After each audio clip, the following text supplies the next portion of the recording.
Good afternoon, brothers and sisters. How are y'all today? Everybody well? Today is the first Sunday of May. We have about 1 month to go for the circuit breaker. That's provided if everything goes well.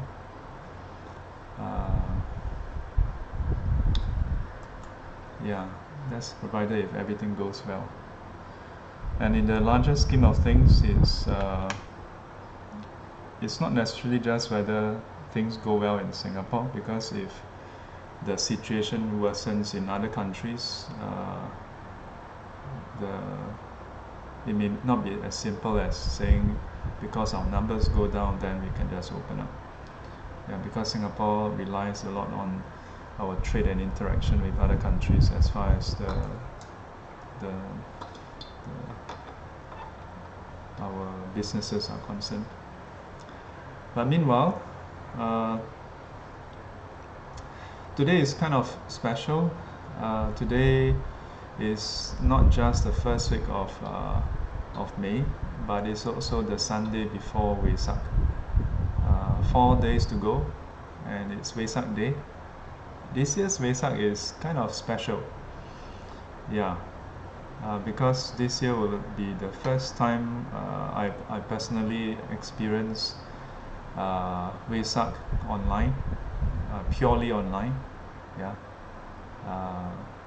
So in the past few weeks, there has been different organizations, different parties, and even students who ask me like, so how is it going to be different? Will we obviously we will not be having the celebrations in the temple.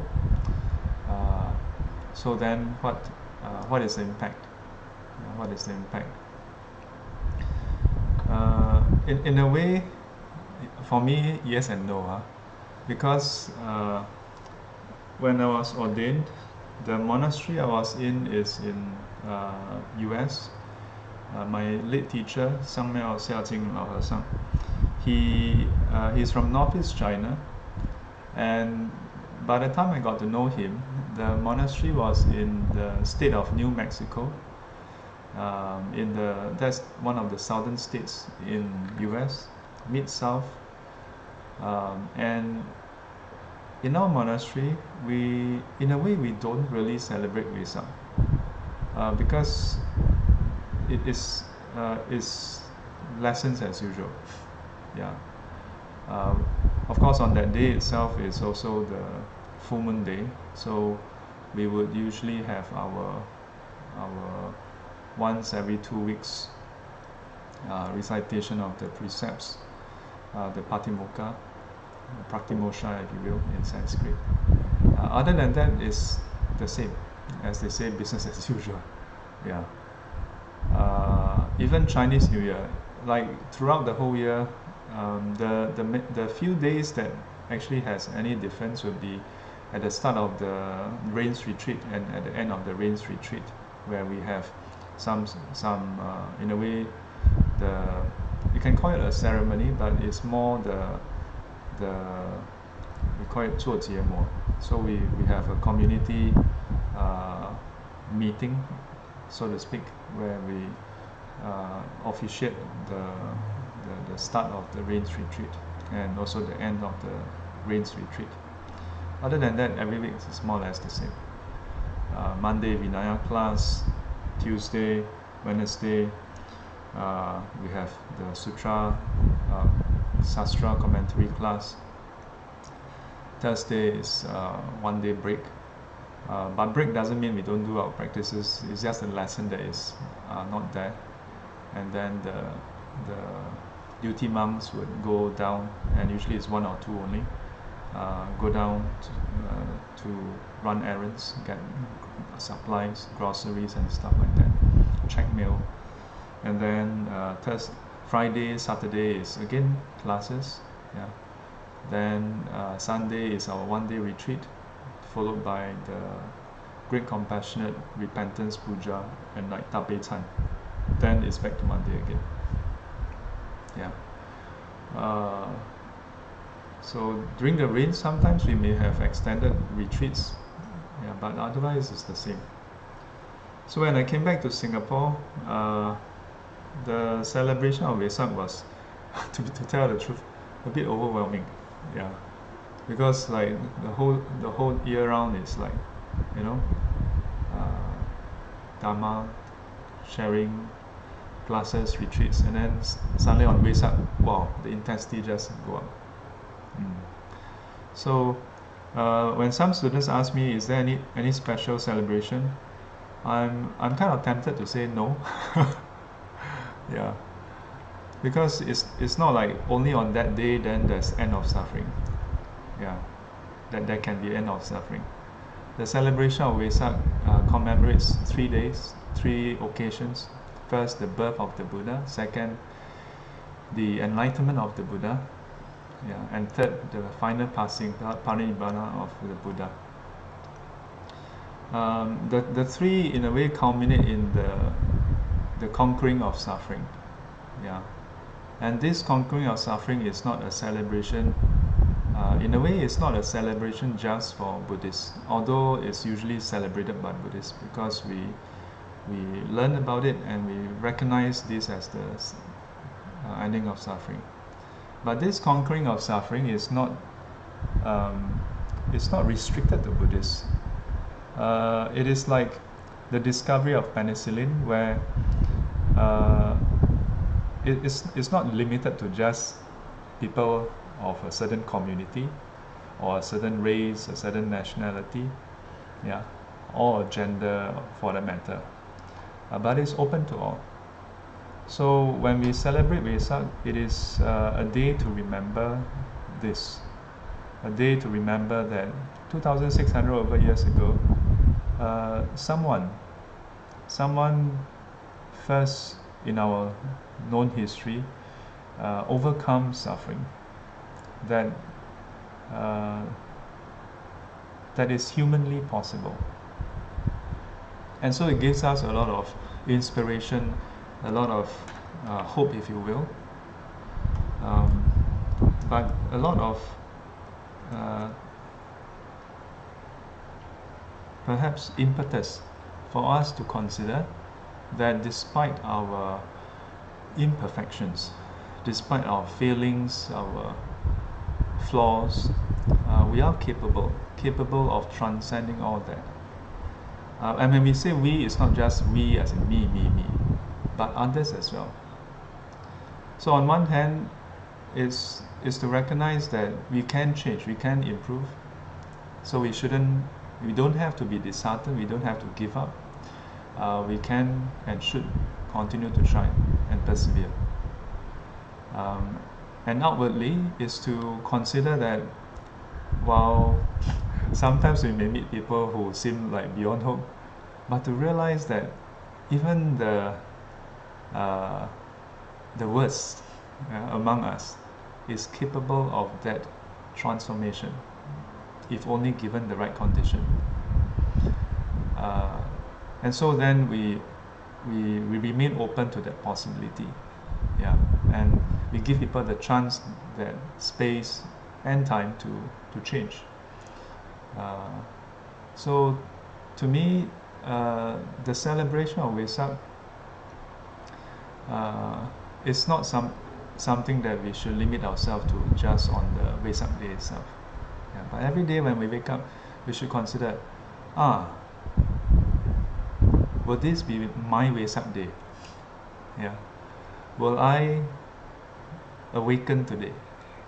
To what extent can I awaken today? Yeah. To what extent will I be the conditions for others awakening? Yeah. Or to what extent will I be the conditions for others dukkha, for others suffering? Will I be Buddha or will I be Mara? Every day, every moment is an opportunity for us to reflect on that. Yeah. But humans being humans, yeah, we humans, not that you are human, I'm not human, I'm also very human. It's still good to have one day, especially for that. Yeah. and we call that day Vesak Day. So typically it falls on the in May, if not June, sometimes a bit earlier in April. But on the 5th month, the first lunar calendar, the first lunar full moon, yeah. In some traditions, then there are 2 dates, yeah. And so sometimes in some countries, the dates may be the first full moon or the second full moon, yeah. Because in some months there's 2 full moons. So whichever the case and whichever traditions we belong to, take this opportunity to do some reflections. There are a lot of talks online, so I'm still thinking whether there's a need for me to have a special celebration on Thursday, this coming 7th. Yeah, I sometimes feel a bit, how do I call it? I feel like if there's a lot of like let's say a talk, if there are a lot of people giving talks already, then I really don't see a point of giving another talk. Yeah, especially when there's only one day. And because there's only one day, then if multiple venerables all give talks all at once, then you all will be hard pressed. So what are you going to do? Open up multiple windows to look at, watch all the talks. So I think no need. Yeah. But in case if you all have any special topics, yeah, that you all like to listen to, then post it or PM me, and if there's a need, then we'll have one. Or if you have some ideas for some celebration, yeah, you all can post, send to me, and then we can do something. Yeah, otherwise, just do your practice. Yeah, and whichever center you are more closely affiliated to, yeah, whichever tradition you are more inclined to, or for that matter, whichever online celebration you chance upon, then just go and participate. Go and support all the efforts that people put in, yeah, all the different organizations put in. Yeah. Most importantly, spend a day reflecting. A long time ago, the Buddha was just like us, unenlightened. But for a long time now, he has attained enlightenment. What about us? What about us? Yeah. Let's strive towards enlightenment. Yeah. So today's topic is interesting. A few days, last week, some days back, I got some of the volunteers to think. Yeah, I told them come up with some topics. So they came up with a whole list of different topics. This is one of the ones that came up. So today's topic will be on attachment. Yeah, on attachment. Let me just look through the comments and see if there's anything I missed out so far. For those who just came on board, welcome. Yeah. Today's topic is on attachment. Is it all bad? Yeah. When I saw the topic, I was like, okay, this is going to be a short talk. Short answer, yes. Yeah. This is the shortest talk ever. Yeah. Attachment, is it all bad? Yes. End of talk. Yeah. Then I thought, well, it depends. Because the word attachment is just a word. Yeah. And because it's a word, it's in a way subjected to how you understand and interpret it.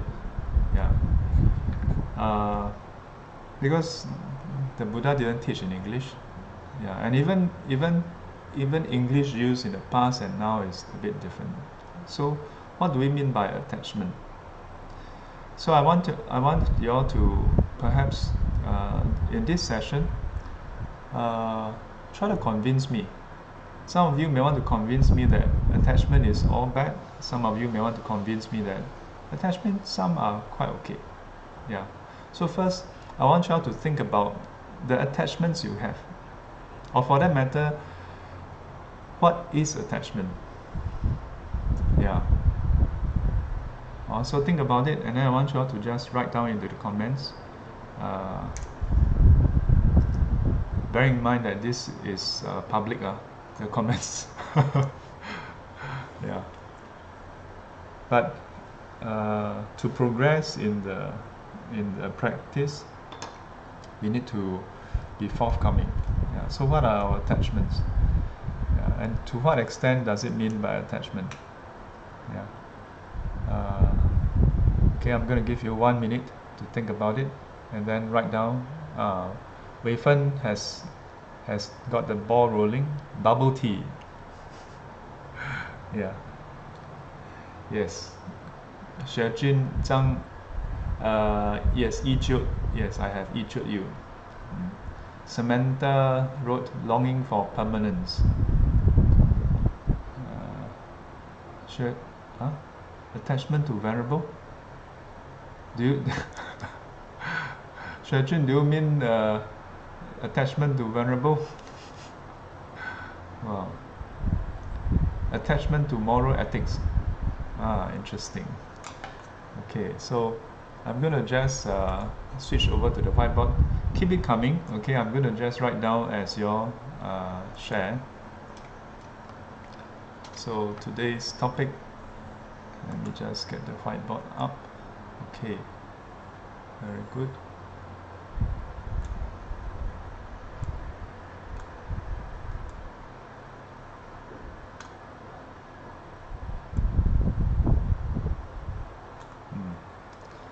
So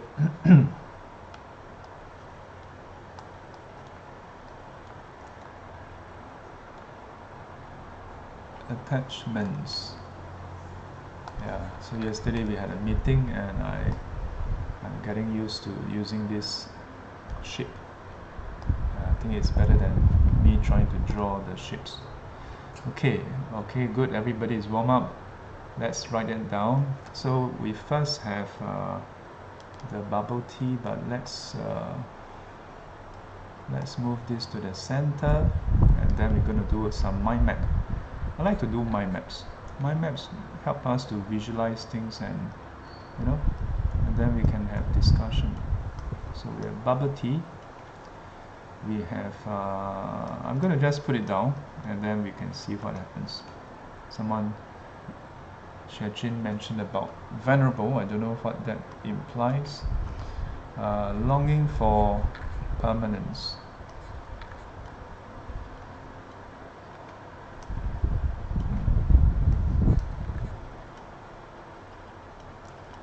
Longing for permanence. And then attachment to moral ethics. Wow, these are very heavy.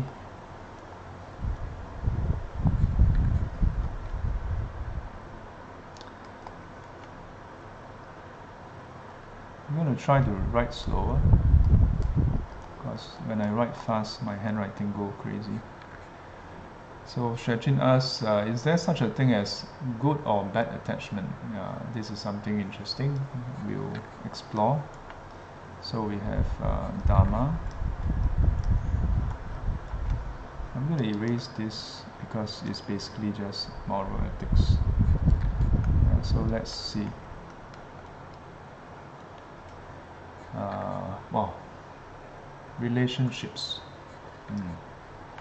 And perhaps relationships can be general, not just relationships to humans, but relationships in general. Relationships. Things we put a lot of effort and focus on. Yeah.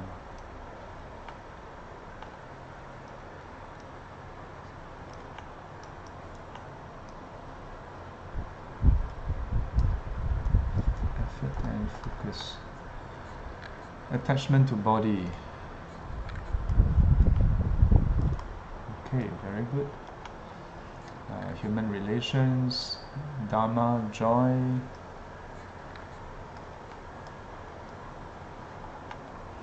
Yeah, attachment to sounds, comments, good or bad. So that is attachments to sound. Okay, so we have sound, and then here we have speech. Looks like today's talk is going to be quite long. Attachment to body, and in turn to life. Enlightenment. Let's see how that fits in.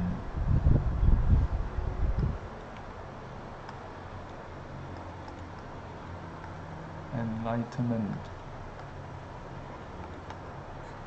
Yeah.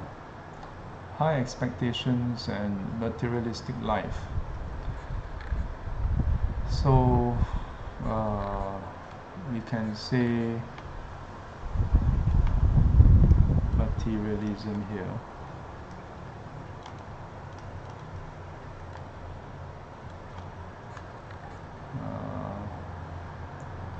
Attachment to I. Wow, this is quite Dharma. The I, my, and myself. What am I writing? Myself. Attachment is desire on something. I don't think this is good in a way to push or motivate individuals to achieve it, but if do the best, result is uncontrollable and should not attach or and bothered on it. Attachment to relationships and want it to be permanent. Permanent. It's a form of grasping onto whatever thing that we want. We keep wanting. Okay, good. So let me just write down some of this thing. So this is, I'm going to change the color here. So desire and give motivation, and besides that it is also a form of grasping. Okay, I think I'm going to just quickly run through attachment to the past, and then I'm going to sort of wrap up here. Oh, color is not the same.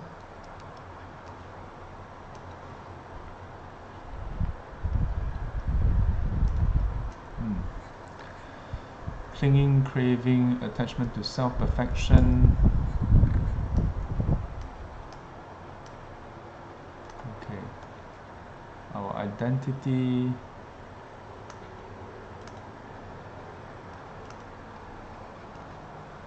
The wanting to do what we enjoy or like. So it's also the wants. Let's look at this. Wants, what we enjoy and what we like. Okay, whoa, now it's overflowing. Desire, attachment to Japanese anime. Okay, I'm going to write one or two more and then we got to start looking at things. Japanese anime, mobile games, app, all this can be grouped under entertainment. Okay. Attachment to want to be free of suffering. Oh, this is interesting. And then, so we have to be free.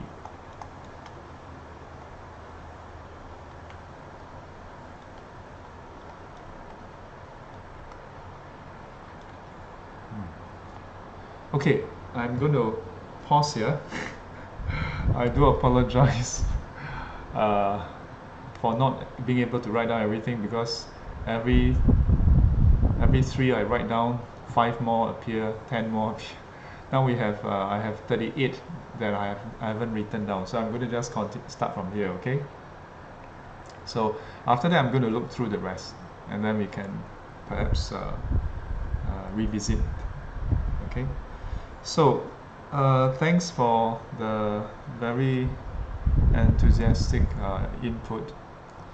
Alright, so we have quite a lot of things to work with here. So attachments, is it all bad? So let's take a look. I'm going to just group some of them. Okay, so let's take a look. We have I'm going to use a highlighter. So we have some things which are somewhat worldly. Okay, we have relationships, which is I think most would agree is worldly. This is worldly. Body is worldly. Sound is worldly. Bubble tea, yes, is I think most would agree is worldly. And then we have entertainment. So we have these which are the worldly things that we are attached to. Myself, I'm going to leave this part first. The past, this one is also an interesting category. I'm going to just leave it apart first. So all this that I've highlighted, we can say that for the most part, it's about the present experience of them, yeah. And once it has passed, then it goes into the past. So that's why I want to leave the past part separate. Okay, so I'm going to change this to a slightly different color, maybe pink. Okay. So the past is one special category by themselves because it includes all the material things, all the worldly things, yeah. Because we can say that it's in the present, and then whatever is in the past. And we can also then, by extension, look at it in terms of the future, right? So I'm going to group future and past together, yeah. Because when you talk about the past and future, it cannot be apart from the sound, body, things, relationships, entertainment, bubble tea, yeah. There's no past to talk about apart from the present, and there's no future to talk about apart from the present. If the future just remain in the future, then it doesn't do anything for us. Yeah. At some point, the future becomes the present, which is what we experience, and how we experience it and how we relate to it is what matters. Yeah. So we're going to look at the past and future as well later. Yeah. But the starting point is the present in terms of all that, because that is what directly affects us. Yeah. Then the past and the future do affect us, but in an indirect way. And then we have some other interesting areas, like some of you are attached to Dharma, sadhu, sadhu, sadhu. Some of you are attached to moral ethics. I don't know how many of you are. Some of you are attached to enlightenment, I say. So what else? Attached to be free of suffering. I don't know what who is that, the Shejin meant when he write venerable. So maybe this can be linked to relationships, yeah, can be linked to the relationships, okay, because teacher-student is a form of relationships. Now, relationships is not just about it's not just amorous relationships, yeah. Between friends can be a relationship. When you get into a Grab vehicle, when you get into a bus, you get into a train, you have a relationship with others, with fellow passengers. Yeah. So relationships cover any kind of human interaction. So I would, for now, put venerable under that relationships. So what else? So I left out I, my, and myself. because this is again in relation to the rest, yeah, the rest of the things. Yeah, I'm gonna give it a slightly different color. I'm gonna give it green color.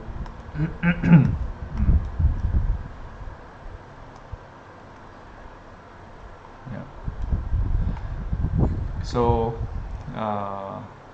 and then longing for permanence.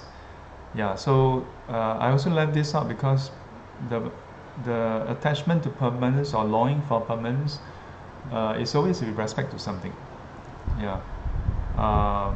Even when we say, oh, I'm attached to the longing for permanence in and by itself, then you are actually, we could say that there is more attachment to the concept of permanence, because permanence itself don't exist. Yeah. It doesn't exist by itself. You cannot have permanence floating in the air by itself. Permanence is always with regards to something. Yeah. So unless you are talking about the concept of permanence, otherwise permanence don't exist by itself. So, so this is also an interesting separate category in a way. So this one, okay, this is something unique. Let's see. So we have others that some of you wrote in opinions and beliefs. Yes. Oh. So I'm going to just write down a few more. Opinions and beliefs. So this is, in a way, can be worldly, can be otherworldly also. Yeah. Attachment to happiness. So this is like the antithesis of, this is the same as this happiness, end of suffering. Okay, so enough, and we will look through the list again. So question, when we look at this title, is it all bad? When do we say that something is bad? In this case, attachment. Yeah.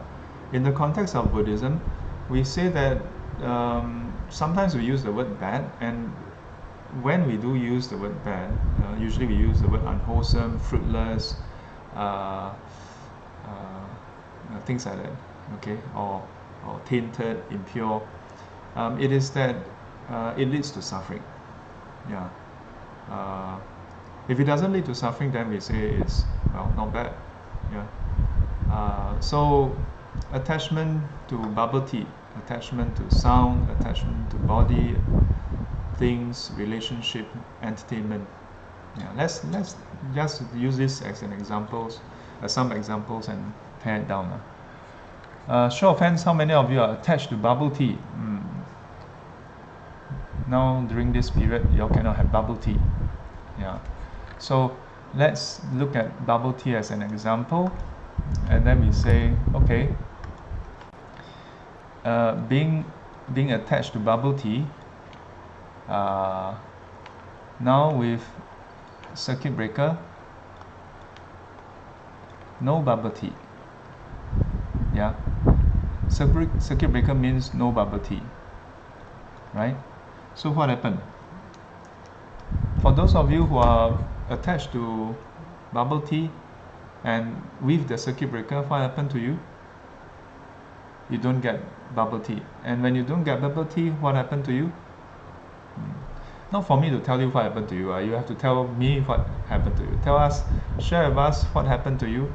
Wei Fen, just now Wei Fen wrote attachment to bubble tea. I know there are more people than just one who has attachment to bubble tea. Yeah. Yes, Edmund. The Chinese word for attachment will be 执着 or 执着. Yeah. So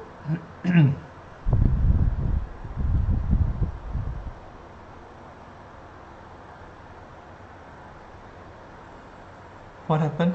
when we don't get our bubble tea, when we are attached to bubble tea, I would think that it means that we want bubble tea, right? Let's look at this category first. Later we can look at things that we are attached to and we don't want, okay, and what the implications are.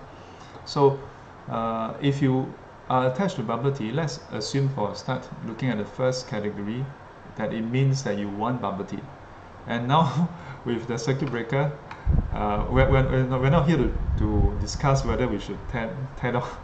Yeah, I'm not against circuit breaker. I'm actually all for the circuit breaker. But to look at it and say, okay, without the circuit breaker, we can have our bubble tea. Now with circuit breaker, we can't. So are we happier or less happy? I would say we are less happy, isn't it? Yeah. So without the bubble tea, then we crave for bubble tea because we are attached to bubble tea. Li Hui says, make your own bubble tea. Very good. So this is what we do, isn't it?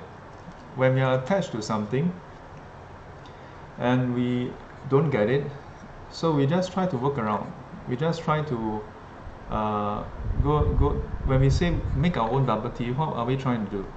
We are trying to sort of solve the problem of not having bubble tea so that we satisfy our craving for bubble tea, our want of bubble tea. Yeah.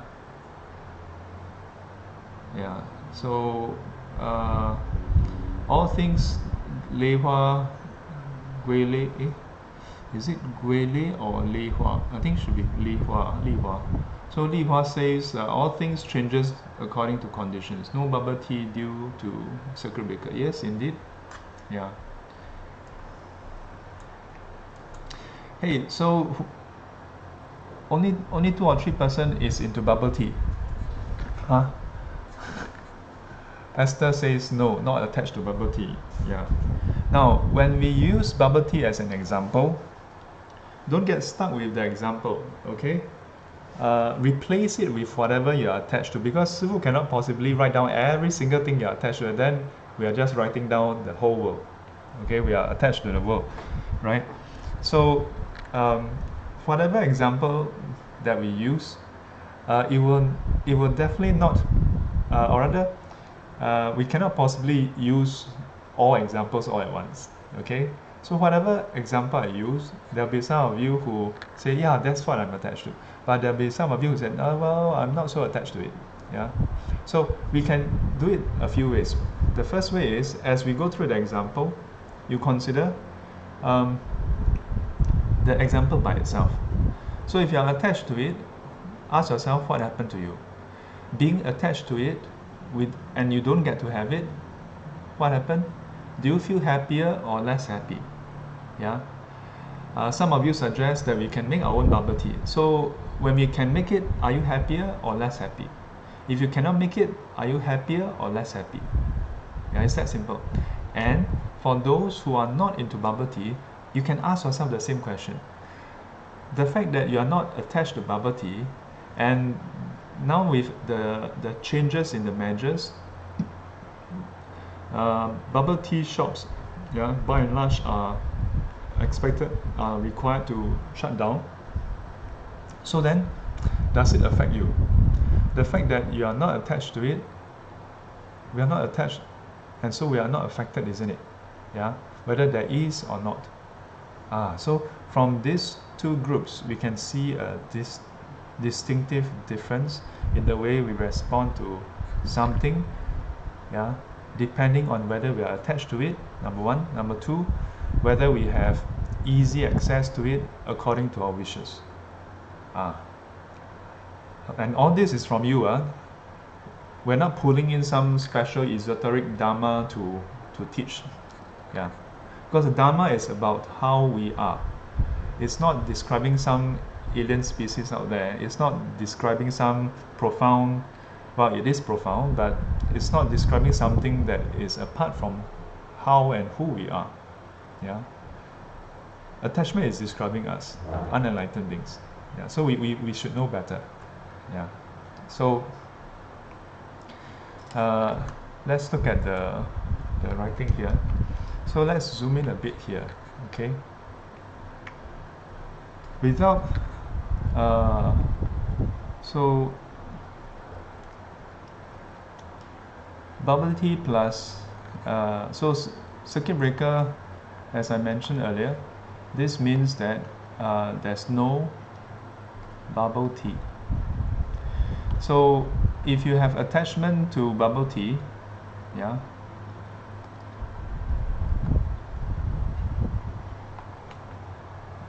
and you cannot get it, then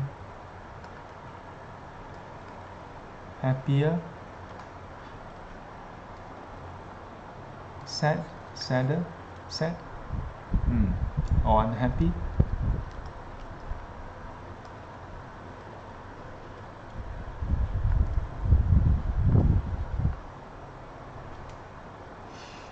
Yeah, so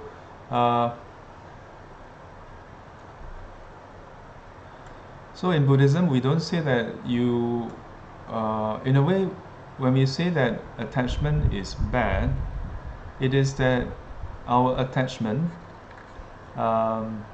causes us to respond in a certain way when the thing we are attached to is beyond our control. Yeah. So attachment in and by itself has certain connotations of control. That we want, whatever we are attached to, we have a tendency to want it to go our way. Yeah.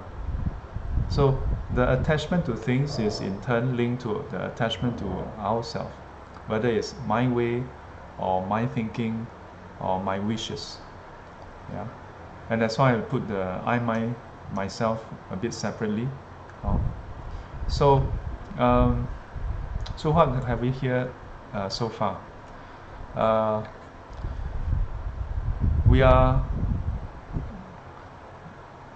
happier or okay when there's no attachment.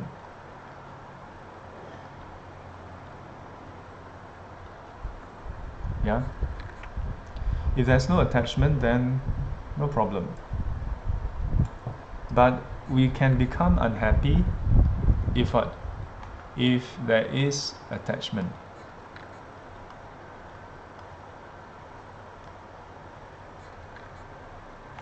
And if I were to, let's say, I like to draw a graph. So if let's say we, let me see.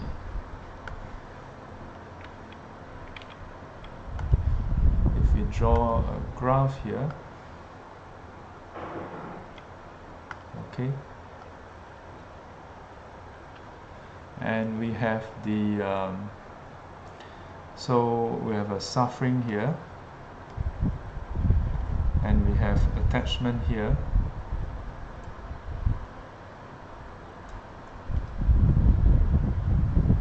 Maybe I should draw a longer line. Let me try to draw a longer line here, because our attachment is a lot.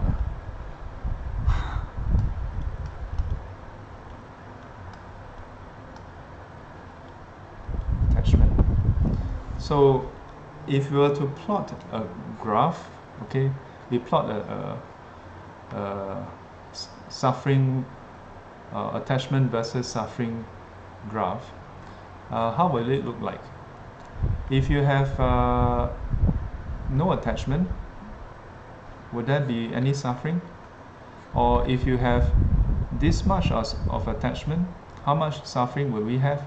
Will it be here, here, here, or here? Let me give you all a multiple choice, okay? Then you all must answer. A, B, C, or D. Let's see. What if our attachments are beneficial? Example, exercise. Yeah, slowly, one at a time, okay? I'm going to touch on this shortly. Yeah, because bubble tea came up first, so we're going to look at that. Won't die without bubble tea. Non-essential. Yeah, good. So think about it, okay? bubble tea came out first, so we use that. Then I want y'all, those of you who are not attached to bubble tea, to consider, because we are not attached to it, so do we suffer more or less? Yeah, or perhaps even here. Yeah. So in this case, we have attachment at different level. Okay, I don't say that everybody is attached to bubble tea. Yeah, so we have 1, 2, 3, 4, 5, 6, 7. Yeah, so question. Yeah, like if we were to look at the answer so far,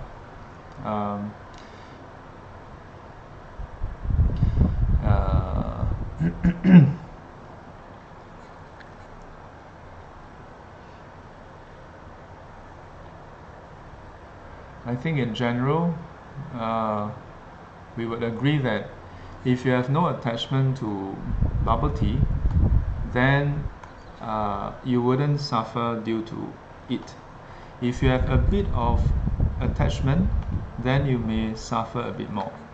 And if you were to be more attached to it, then you would suffer correspondingly more and more.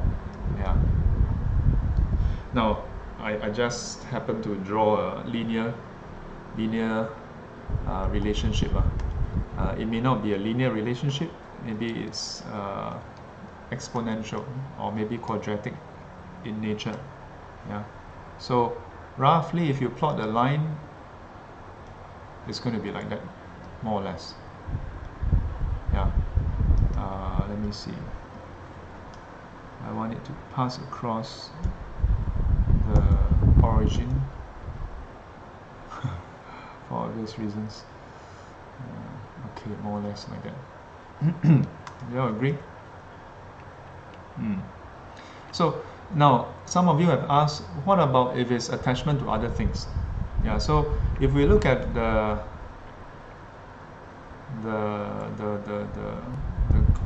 mind map here, ask yourself, what are the things that are beneficial? What are the things that is not beneficial? Yeah, or rather, what are the things that is not so clear-cut beneficial? Like bubble tea, well, it quenches your thirst, but is it a must-have thing? Yeah, exercise. So Li Hui give an example. If our attachments are beneficial, exercise, attached to doing exercise, and we are always able to have access to it, then is it okay? These are good questions. Chloe says, won't die without bubble tea. Yes, it's non-essential. Yeah, so if you look at it as non-essential, then you're probably not attached to it. Yeah, and so the question is, because here we are looking at attachment. So when you see the examples given by others, that is something that you're not attached to, don't just dismiss it and say that I'm not attached to that. But ask yourself, use that as a reverse example to ask yourself, okay, there are things that I'm attached to in my life, but there are also things I'm not attached to. Yeah.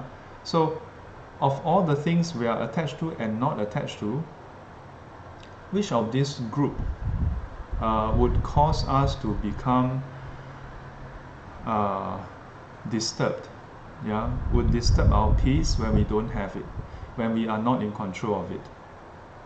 Is it the one that we are attached to, or the one we are not attached to?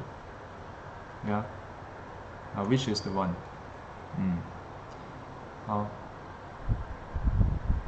And I would like to think that I think for most people it will be the one that we are attached to, isn't it? Yeah. Maybe your desires are not strong enough to constitute to attachment. Yes. So yeah, we are. The thing we must know is that Buddhism is not in the business of. We're not in the business of, or in the It's not our duty to force people to acknowledge attachment, to say that no, this is attachment, this is bad, you must give up. But rather today I see it differently. In the past I may look at it that way, but today I look at it more like the Buddha observed that the way we relate to things affect the way we respond to them, we react to them when something happens to all these things. And depending on how we relate to them, whether with more attachment, more desire or less, then we are affected more or less. That's all in a way, in a nutshell, if you look at all the Buddha's teaching, it centers around this. Yeah. To help us look at our existence and everything around us, how are we relating to things? And is it in line with reality? And even more importantly, that the way we relate to it, does it lead to more agitation in our mind? Lead to us being unsettled? So in a way, as I said, yes and no. We are not here to put a stamp and say, okay, this is a checklist. I mean, we can do that. Yeah, we can do that. We can just circle. And some of you come online hoping that Shifu, this monk or that nun would just list down, these are the bad things, these are the good things. Yeah. We can do that. And I'm sure, you can find teachings that do that. But that itself may not quite cut it actually, because you need to see it. Yeah, and this is the purpose of this session. Not so much to just list out a list of good and bad, but to get you to think for yourself, to examine for yourself. And not examine in a sense, not from a starting point of this is bad because of this, but to ask yourself your own experience.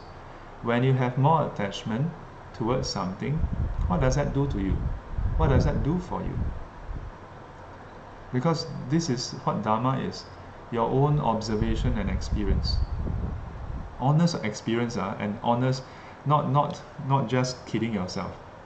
Not what you wish reality to be, but what you really observe to be the case. So, yes, I agree with what you all wrote, that if you are not so attached to something, like in this case bubble tea, then you're okay. But some of you raise interesting points about things that is more essential. Yeah, attachment to life, for example. Yeah, and living, because if not, then you'll die. Yeah, so there are attachments which is to the non-essential. Yeah, entertainment is like whole broad category. Yeah. But how about attachment to life itself? That should be essential. Yeah.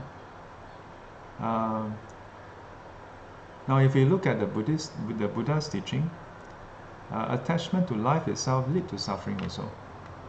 Yeah. Now, before we jump in and say that, then in that case we shouldn't take care of our body and so on. Well, in the Buddhist practice, the relation to the body is very interesting. That you see the vehicle as a support, as a tool for you to learn and practice, for you to use as a vehicle to help others. Yeah. So in all the teachings, you see that there is mention of subsistence maintenance. Yeah. So in particular, it is for those who are doing cultivation. Okay. Yeah. The Buddha didn't expect this of lay people.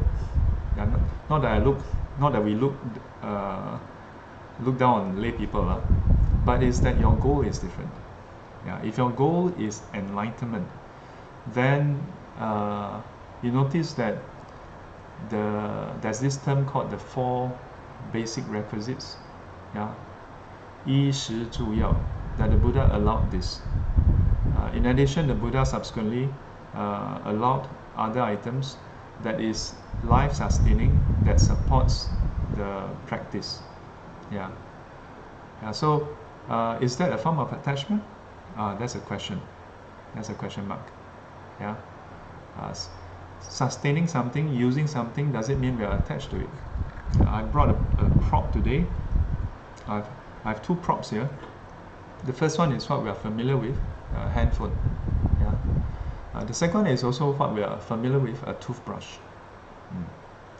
We use the toothbrush and our handphones in our life. Today, I think most people use the handphone a lot more than the toothbrush. Minimally, I think everybody uses it once a day. Some maybe twice or 3 times after every meal. The handphone, I think in modern times, especially in modern Singapore, we kind of cannot imagine living without it. Yeah.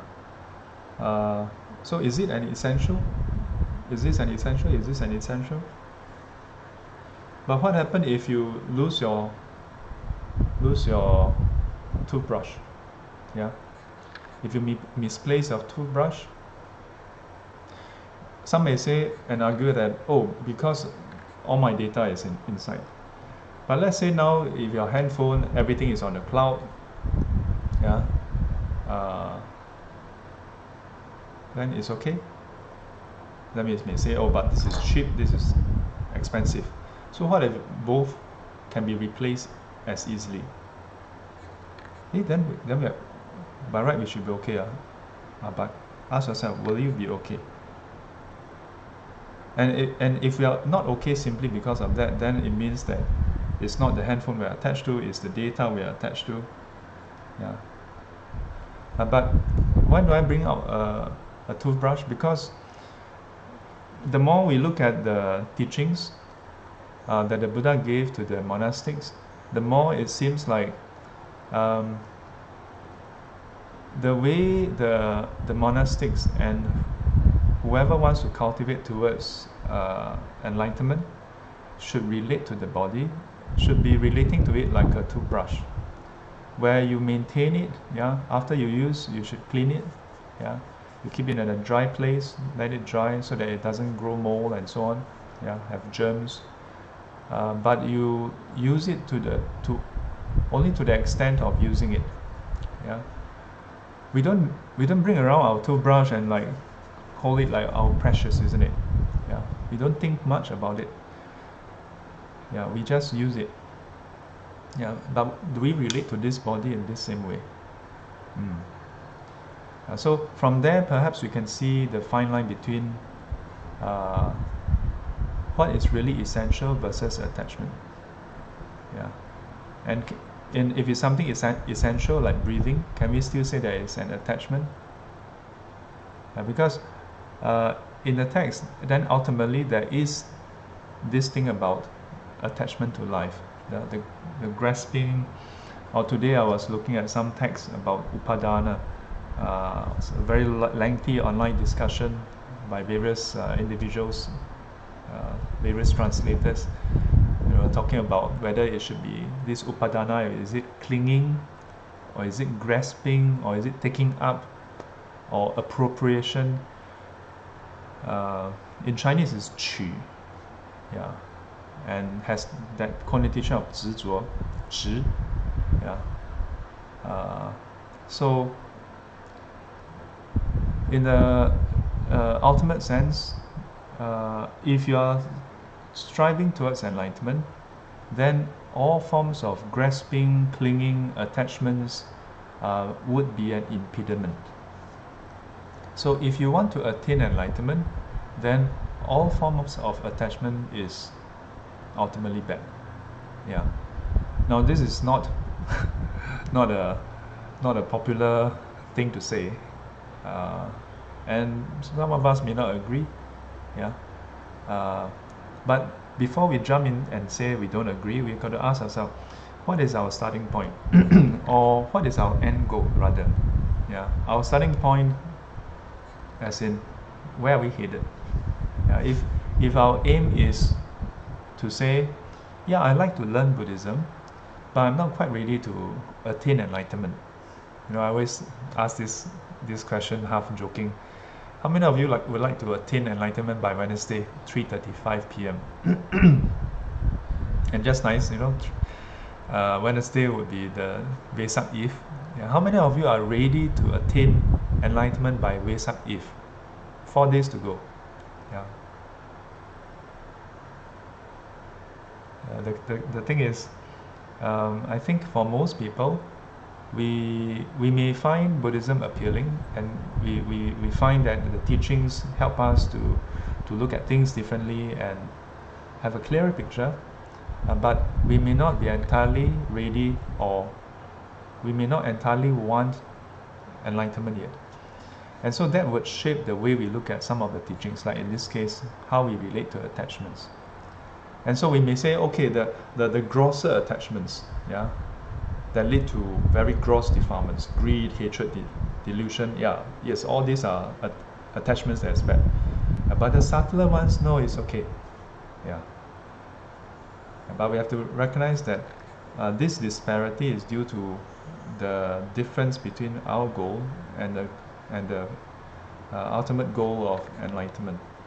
Yeah, it is not so much that that there are certain things that attachment will be okay, but don't take my word for it. Go and examine. Okay. So let me just look through. All the things that's listed besides bubble tea, like relationships, entertainment, all these are good topics. Yeah. But instead of going through each of them individually, you can ask yourself, relationships, for example. Sometimes when we learn about non-attachment, perhaps there's something else I want to highlight about non-attachment versus attachment, which is that when it comes to relationships, or for that matter what we talk about, attachment to the body, the trouble is we have this very interesting view on attachment versus care. So for most people, it seems like attachment and care, concern, come together. So we have attachment,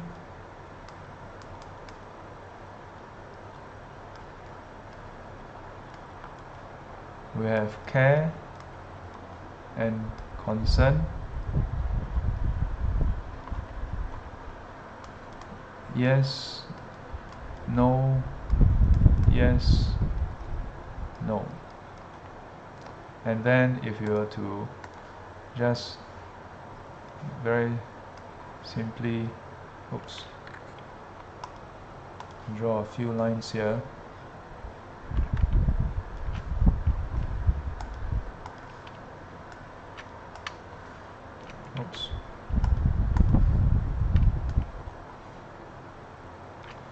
And then 1, 2 more.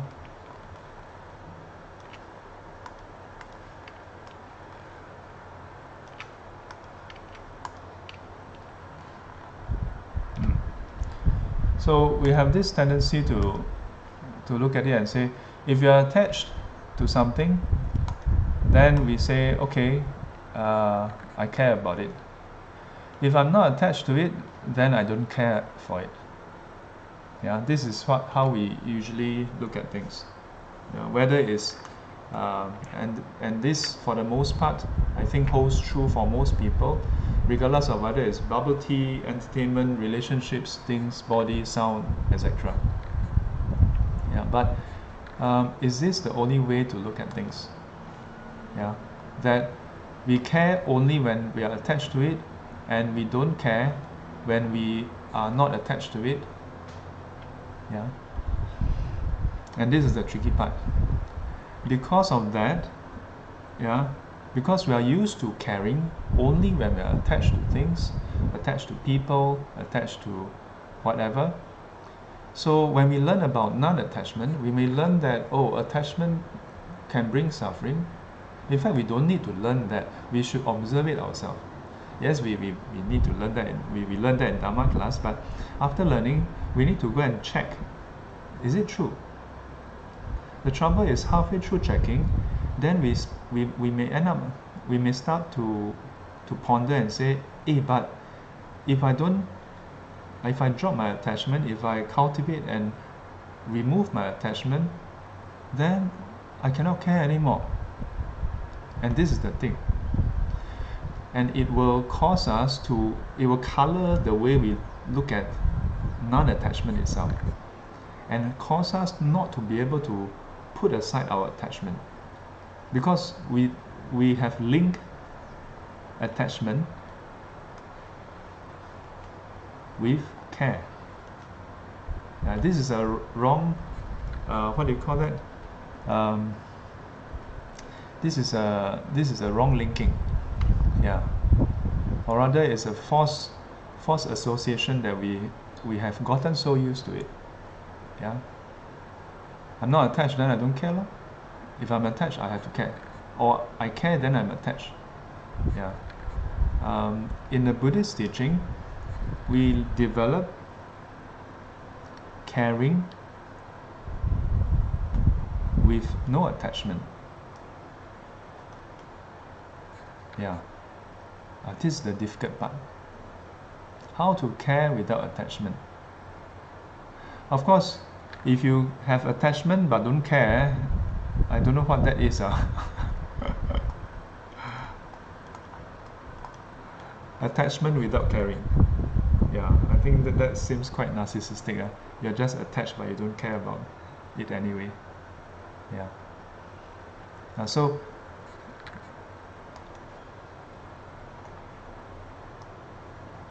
this part here, this is not easy to do, to care without attachment. But this is important to explore and to cultivate, to develop, because this kind of caring, this kind of concern doesn't bring suffering. Attachment brings suffering. And this is important especially because when we care with attachment, it brings suffering.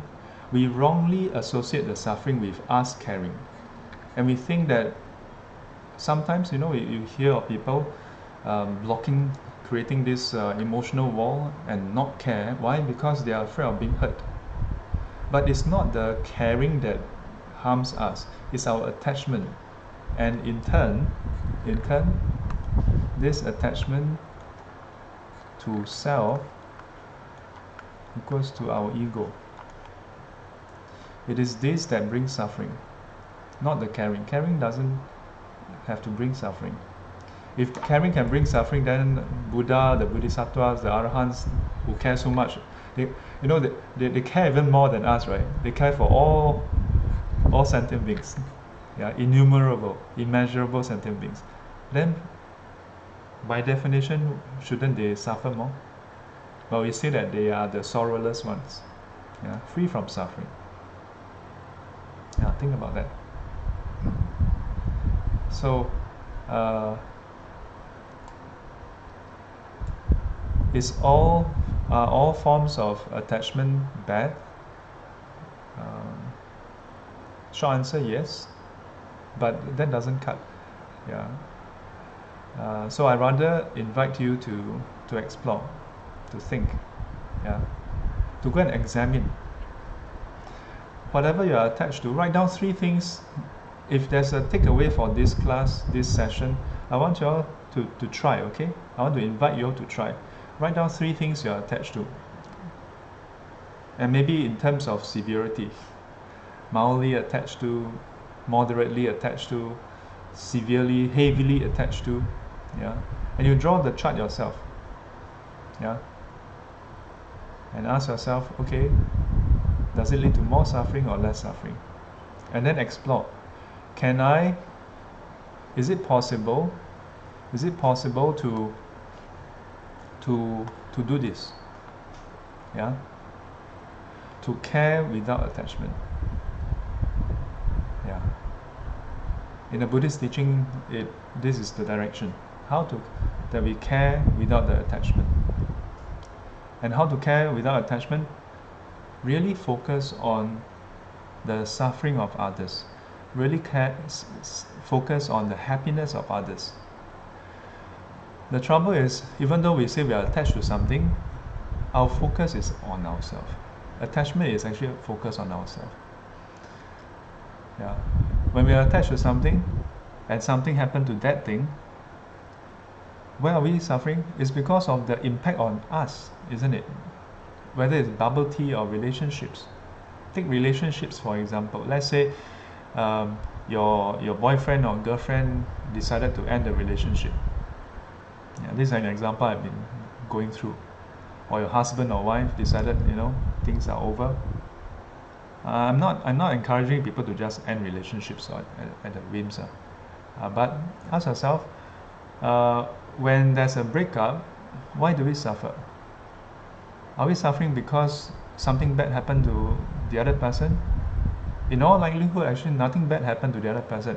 In fact, perhaps objectively something good happened to the other person, because the other person figured out a different way to be happy. The trouble is that way of being happy is not with us. So we suffer. That's why we are sad. I'm probably oversimplifying it. Yeah, relationships are not so simple. But I hope I'm not trivializing it, because I'm not trying to trivialize it. Yeah. Relationships are a very important part of human life, but if we were to honestly examine it, our suffering indeed comes from our preoccupation. Call it attachment, call it preoccupation, our concern with how we feel. Yeah. So if we truly learn how to care, to focus on the other person, and imagine if, let's say, your boyfriend or girlfriend or husband or wife, one day say, hey, let's have a talk. And now circuit breaker, let's have a talk on WhatsApp, on Skype, on Tencent meeting. Have a talk. Yeah. Whenever your partner says, let's have a talk, it's never good, huh? Yeah. And then your partner says, I've thought through things. This may not be the best time, but I think it's time we go our separate ways. If we are really focused on their happiness, and look at it, so your partner has decided that going separate way is the way to go for him or her to be happy. If your focus is on their happiness, oh good. Yeah. But in a relationship, we are focused not just on their happiness, but on our happiness as well. No crime and shame in that, but it's important to recognize that, and to realize that it is this part that causes suffering, which is the attachment not just to that person, but how that person make us feel. Yeah, and in turn, it's about us again. Yeah. So, how to care without attachment? Yeah, focus really on what we care. And while caring, realize that no matter how we care, the outcome don't just depend on us. That we don't have absolute control over the outcome as well. Yeah, again, the famous verse, 因上努力，果上随缘.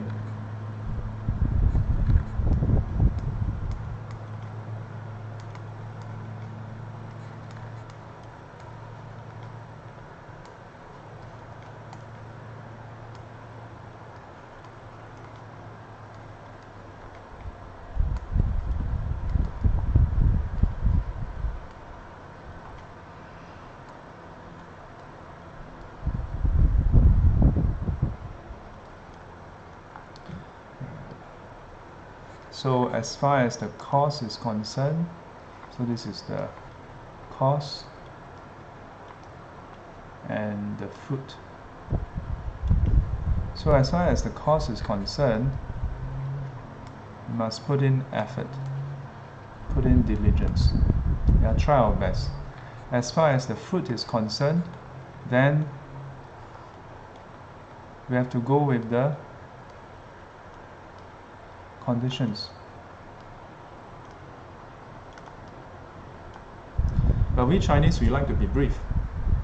因上努力，果上随缘 too long. Yeah, too long. Take it out. 果上随缘 too long. Take it out. So we end up with 随缘. Yeah, we just end up with 随缘. But if you compare the two, the meaning is very different, isn't it? Yeah. Nowadays we tend to we learn Buddhism, then just 一切随缘随缘. But we forget the 因上努力. So when we care, really put in effort, yeah, focusing on the welfare and well-being of the other person, if it's a relationship, if it's a thing, focus on the welfare of the larger community and the thing itself, what is the best for this thing. If it's work, yeah, I think the previous lessons I mentioned about how if we were to focus on ourselves, then we end up fighting with each other. But if we focus on what is really good for the project, for the company, for the team, then we establish trust and teamwork. Same thing. So you can still care, but without attachment. How not to have attachment? There's a whole set of teaching, reflecting on no self.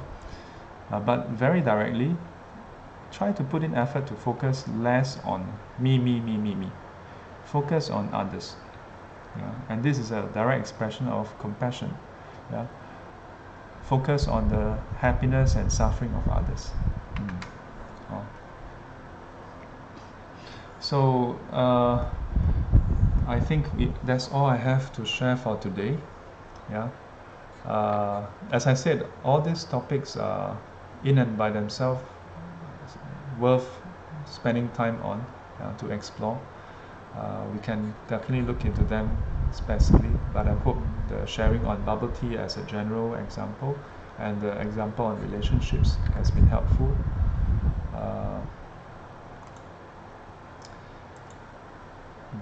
Let me just run through the comments and see if I miss out anything. Yeah. Attachment to precision, taming of the mind. Yeah.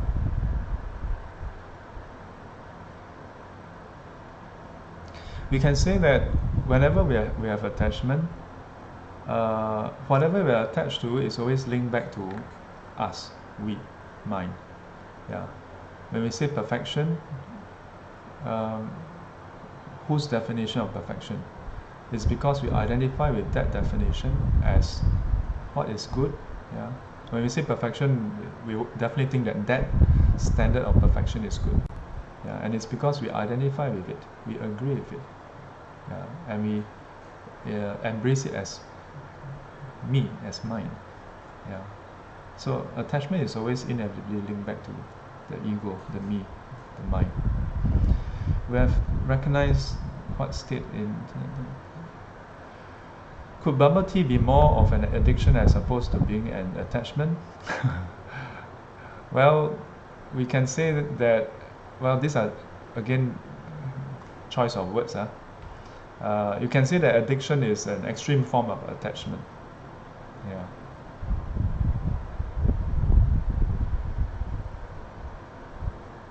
So Louis says that examine equals to experience it yourself. Without experience, it's not easy to relate.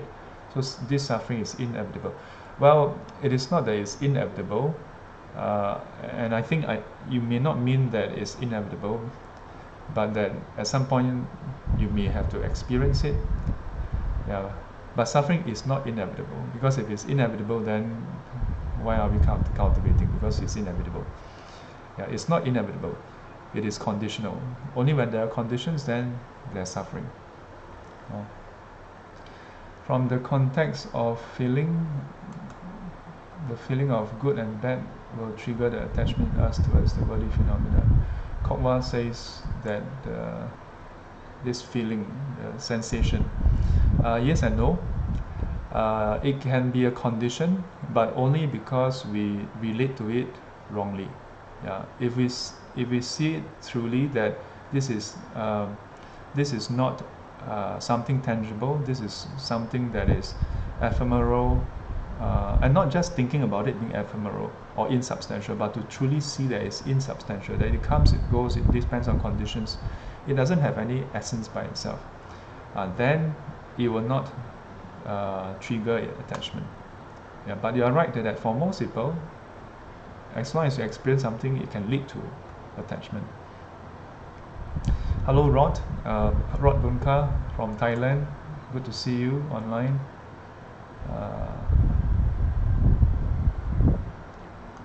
Gek Singh says me. Yes, very good. We are all attached to the me.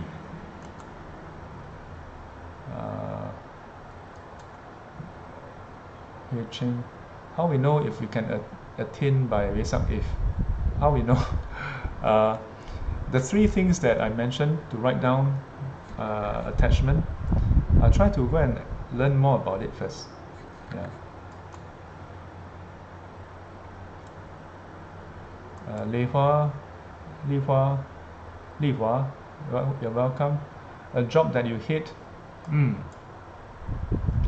Yeah, strangely enough, even things that we hate, we're attached to it. Yeah, if you're not attached to it, you won't think about it. Yeah. So Chloe mentioned we care for our elderly parents and give recommendations. We need to practice caring without attachment. Yes, exactly. Yes. Yeah. And that's the thing, isn't it? When we give advice and people don't take it, then we suffer. Yeah. Because we want to be in control of the outcome also, which is what we think is good. And perhaps what we think is good is really good. Yeah. But very importantly, it is that when we want to be in control and we hit reality, which is we're not in control, then we suffer. Yeah.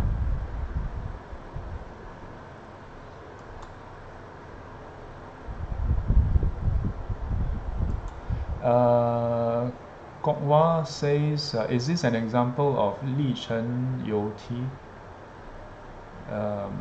Caring without attachment, Li Chen You Ti.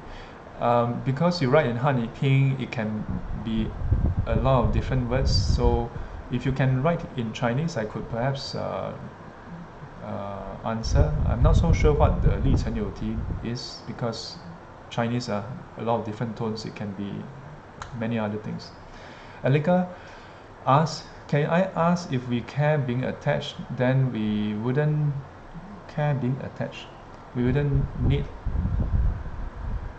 to be in a relationship, right? Because we can independently be happy. We don't need a relationship to make us happy, hence less suffering. Thank you.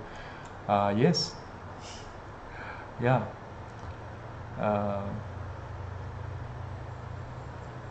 Indeed.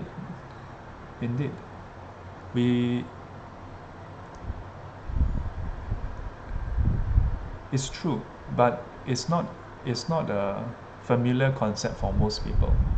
Yeah, because we grew up thinking of relationships as a source of happiness. It doesn't have to be a source of suffering, but the trouble is for the most part, our relationships tend to be with attachment.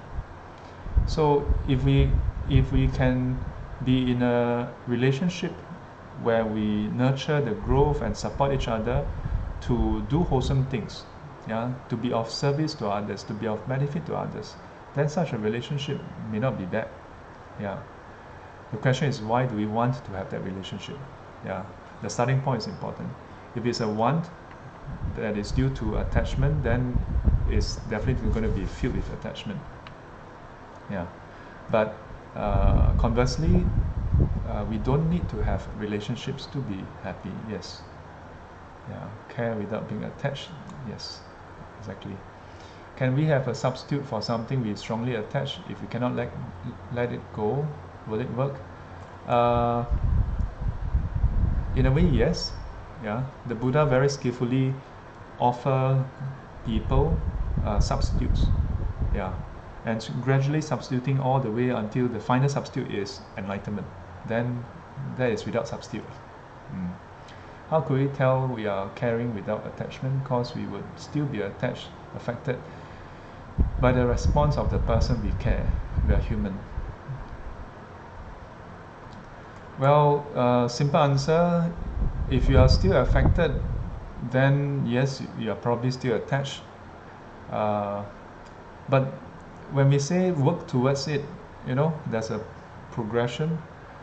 Don't set yourself up for failure with the kind of like, okay, I'm going to try to do this. Wow, this is a talk that makes sense. Tomorrow, or in fact, starting at 4 o'clock, I'm going to care without attachment. And then at 5 o'clock, you find that you're affected by what people say. And then you just say, oh, in that case, I can't do it. Forget about it. You don't have to be so dichotomous, either this or that. Yeah, it doesn't have to be the kind of polar opposites. Yeah, just try first lah. And when you suffer enough, then you will stop being attached. Yeah. 7分靠打拼，3分靠天命。I'm not sure whether I can agree with the 天命 part, but by 天命, if you mean a general term to refer to the flow of causality that has been planted through aeons of conditioning, then yeah.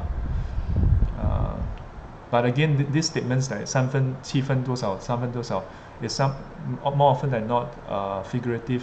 It's like the 80-20 rule. Not meant to be taken literally and go and calculate, oh, if it's 81.5, then it's wrong. Not so much. Thank you, Shifu. Okay, I always felt just Sui Yuan is missing something. Yes, it is missing something. Okay, so I think the rest are all the sadhu. Thank you.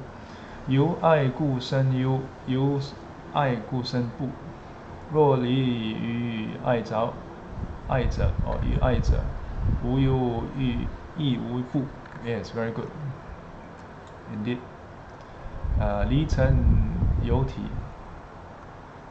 离尘有体。Yeah, you can. I guess so. I paraphrase this way, Shifu. Which way again? Tenzin? Not too sure which way you're going to paraphrase. Alright. So,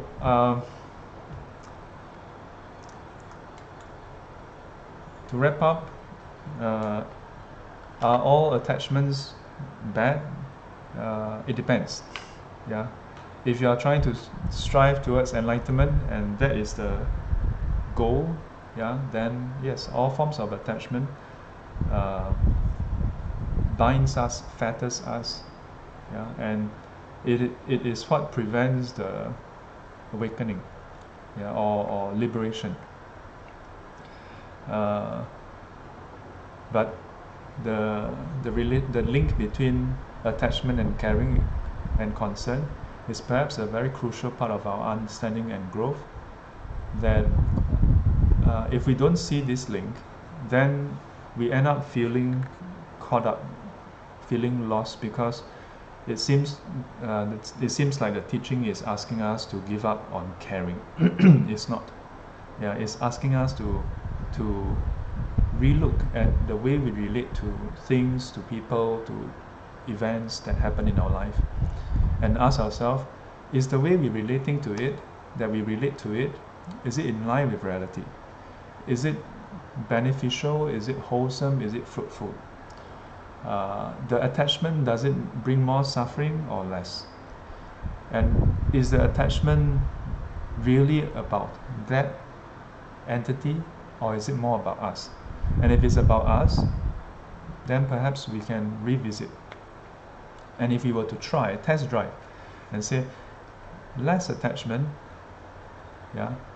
and to begin with, go and examine our attachment. And we may find that, our attachment has that component that is about the ego, the self, the I, about control from our end. There's also the attachment to that person, but oftentimes it's linked back to us. To realize that we can care without the attachment part. And if we can care without attachment part, then it doesn't bring suffering. Yeah, and even then, the 因上努力果上随缘. To keep that in mind. All right. So again, happy Vesak in advance. If you have any thoughts or suggestions or wish for a special session on Vesak Day or Eve itself, drop me a message. If there's a need, then we have. Otherwise, there's a lot of programs already. Yeah. So go and participate in all the programs that's out there. Support all the efforts that people have put in to celebrate Vesak. And most importantly, don't just celebrate the awakening of the Buddha on Vesak, but on a daily basis to recognize that that option is available to us and all as well. 阿弥陀佛。愿消三障诸烦恼，愿得智慧真明了，普愿罪障悉消除，世世常行菩萨道。阿弥陀佛。起立。